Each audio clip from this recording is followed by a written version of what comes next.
नमस्कार, मैं कीर्ति पांडे आज आपको सामाजिक विज्ञान विषय कक्षा 9 के अर्थशास्त्र वाले भाग के पाठ 2 संसाधन के रूप में लोग इसके चौथे भाग को लेकर उपस्थित हूँ। आज हम पढ़ेंगे बेरोजगारी के विषय में। प्रचलित मजदूरी की दर पर काम करने के लिए इच्छुक लोग रोजगार नहीं पा सके, ऐसे लोगों को बेरोजगार लोग कहते हैं। जिनको जो प्रचलित मजदूरी की दर है, प्रचलित जो वेतन है, उसके आधार पर उन्हें अपनी इच्छानुसार रोजगार नहीं मिल पाता, ऐसे व्यक्ति बेरोजगार कहलाते हैं। अब हम फिर से कहानी में लौटते हैं। शकल की माता जो थी वो घर का घरेलू काम करती थी, अपने बच्चों की देखभाल करती थी, खाना बनाती थी। क्या वह बेरोजगार थी? प्रश्न यह है। दूसरा प्रश्न है कि उसके जो छोटे भाई बहन हैं वो घर पर रहते थे और खेलते थे, कूदते थे, कोई काम नहीं करते थे, तो क्या वे बेरोजगार थे? तो इन दोनों ही प्रश्नों के उत्तर है नहीं। क्यों? क्योंकि श्रम बल जनसंख्या में 15 से 59 वर्ष तक के लोग शामिल हैं। मतलब 15 से 59 वर्ष के ऐसे व्यक्ति जो कि कार्य करने की इच्छा रखते हैं और प्रचलित मजदूरी की दर पर उन्हें कार्य नहीं मिल पाता, वे लोग बेरोजगार कहलाते हैं। इसके अलावा जो मैंने आपको कहानी सुनाई थी उसमें शकल के दादा दादी नहीं थे, नाना नानी भी नहीं थे, लेकिन शकल के दादा दादी और नाना नानी क्योंकि वे भी 60 साल से 59 से ऊपर के होंगे, तो वे भी बेरोजगार नहीं कहलाए जाएंगे क्योंकि वे श्रम बल जनसंख्या में शामिल नहीं है। आगे चलते हैं। जो हमारे देश में बेरोजगारी है वो ग्रामीण और शहरी क्षेत्रों में अलग अलग प्रकार की है। तो ग्रामीण क्षेत्र की बेरोजगारी उसके विषय में देख रहे हैं। ग्रामीण क्षेत्र में पहली बेरोजगारी जो मौसमी बेरोजगारी वो बहुत ज्यादा कृषि क्षेत्र में फैली हुई है। इसमें क्या होता है कि कुछ वर्ष के कुछ महीने किसान निराई, कटाई, बुआई इसमें ये इस काम को करता है, लेकिन अन्य समय में, अन्य महीनों में वो बेरोजगार रहता है, तो इसे मौसमी बेरोजगारी कहते हैं। वर्ष के कुछ महीने उसे रोजगार मिलता है, लेकिन कुछ महीने वह बेरोजगार रहता है, इसे मौसमी बेरोजगारी कहते हैं। अगली बेरोजगारी है प्रच्छन्न बेरोजगारी। ग्रामीण क्षेत्रों में यह बहुत देखी जाती है।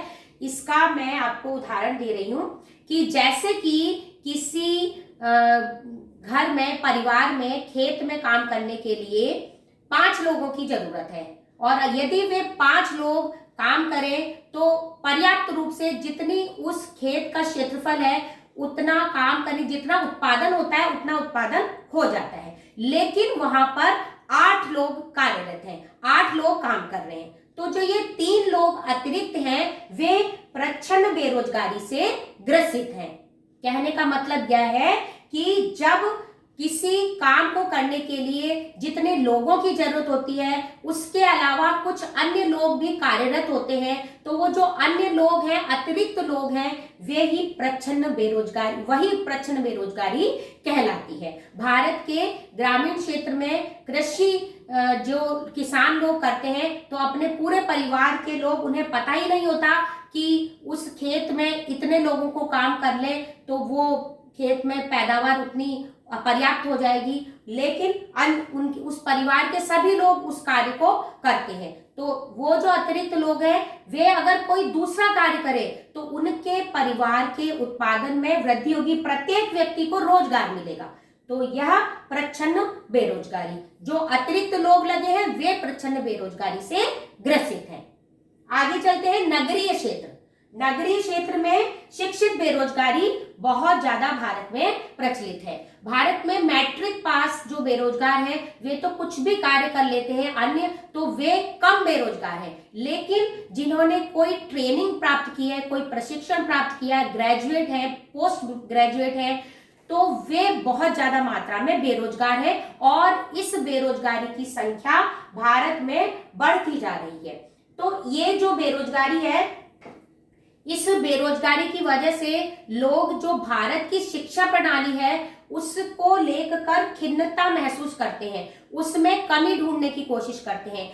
वो जो लोग बेरोजगार है, शिक्षित बेरोजगार है, उनमें अपने आप में हीन भावना आ जाती है और वे कुछ भी गलत कदम उठाने की कोशिश करते हैं और समाज के लिए वे बोझ बन जाते हैं। जैसा कि पहले बताया था कि उनको रोजगार नहीं मिलता तो समाज के लिए वे बोझ बन जाते हैं, क्योंकि अन्य लोगों को उनका भरण पोषण करना पड़ता है।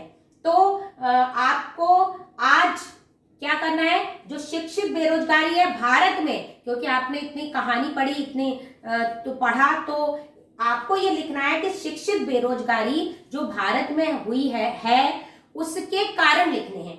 और आपको 4 कारण लिखने, केवल 4 कारण।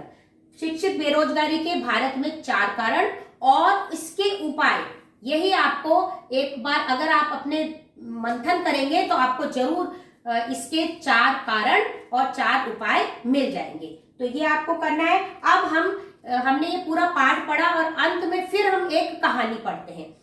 तो इस कहानी में ये हुआ कि एक गांव था, उसमें सभी लोग खुशहाल थे, सभी लोगों को अपने भरण पोषण करने के लिए पर्याप्त पैदावार हो जाती थी और बहुत अच्छी तरह से चल रहा था। ऐसा हुआ कि एक परिवार के माता पिता ने अपने बच्चे को एग्रो इंजीनियरिंग करने के लिए महाविद्यालय में भेजा। कुछ समय बाद वो एग्रो इंजीनियर बन के आया गांव में और उसने एक नई किस्म का हल का आविष्कार किया और उस हल से अच्छी पैदावार होने लगी और पूरे गांव के लोग जितने भी थे सभी उस हल का प्रयोग करने लगे। तो इस प्रकार उस गांव के गेहूं के उत्पादन में दिन दुगनी प्रगति होती गई। अब जब प्रगति हुई तो वो जो अतिरिक्त उत्पादन था उसको पड़ोस के गांव में बेचने लगे और सभी लोग तरक्की करने लगे। इसके साथ ही गांव के लोगों ने अपने सरपंच से कहा कि यहाँ स्कूल खुलवा दिया जाए। सरपंच ने सरकार से कहा और सरकार ने वहां पर उस गांव में एक स्कूल खुलवा दिया और वहां पर पड़ोस के गांव से शिक्षक भी आने लगा, तो शिक्षा की भी व्यवस्था हो गई। इसी प्रकार गांव के एक परिवार ने अपने परिवार की एक जो लड़की थी उसको सिलाई का प्रशिक्षण दिलवाया।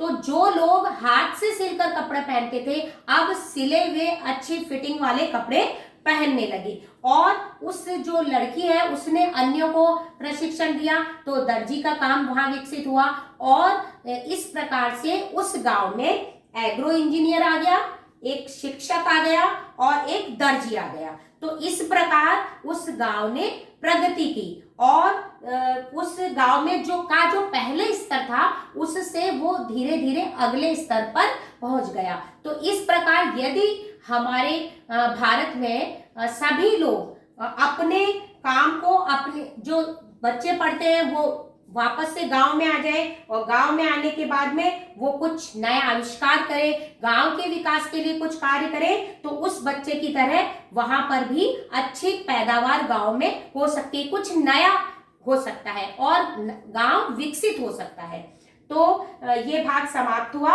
अब आपको फिर से मैं होमवर्क बता रही हूँ, आपको एक लिखना है, मौसमी बेरोजगारी की परिभाषा लिखनी है। मौसमी बेरोजगारी किसे कहते हैं? दूसरा, प्रच्छन्न बेरोजगारी किसे कहते हैं, इसकी परिभाषा लिखनी है। तीसरा, आपको बताया शिक्षित बेरोजगारी के कारण और इसके निवारण के उपाय लिखने आपको, और ये दोनों ही आपको 4-4 लिखने। आप थोड़ा सा अपने सोचेंगे तो जरूर आपको इस प्रश्न का उत्तर मिल जाएगा। तो ये आपके लिए है, ये भाग समाप्त हुआ, ये पाठ भी समाप्त हुआ। अब हम आगे अगले भाग में इसके क्वेश्चन आंसर देखेंगे। धन्यवाद।